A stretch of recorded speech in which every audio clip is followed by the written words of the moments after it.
Pag talaga nagkakaroon ka ng salad cravings, panalo dito. Napapunta kami sa Wendy's after namin mag-fun run sa Araneta. Tignan mo naman, panalong panalo, no? Namiss ko na nga rin yung salad bar nila eh. Ang in-order namin yung macaroni salad, sa akin naman Caesar salad. Ayan, naglalagay na tayo ng sauce. Nakakaguto. Tuwing napapakain kami rito, ang fresh talaga ng salad nila, pati yung mga sauce. Kaso si wifey ayaw niya ng raisin, kaya nilagay niya lahat sa akin.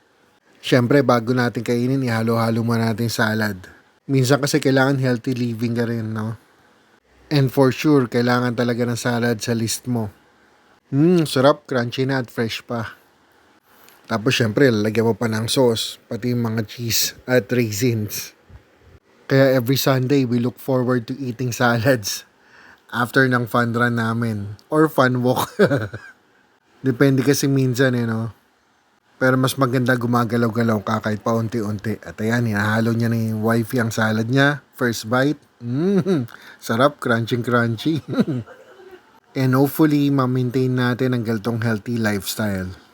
Pwede mo rin naman itong gawin sa bahay nyo. Kuha ka lang ng lettuce, ng macaroni, ng sauce, chicken breast, at pwede mo nang wag ilagay yung raisin kung ayaw mo. No? Wag mo nang ilalagay sa akin. In any case, ang sarap talaga ng salad sa Wendy's. Kung i-rating ko to, nasa 8 out of 10. Sigurado namang babalik-balikan. Kaya kung nagkikrave ka rin ng salad, go na. And see you on our next Eat and Run. Bye-bye.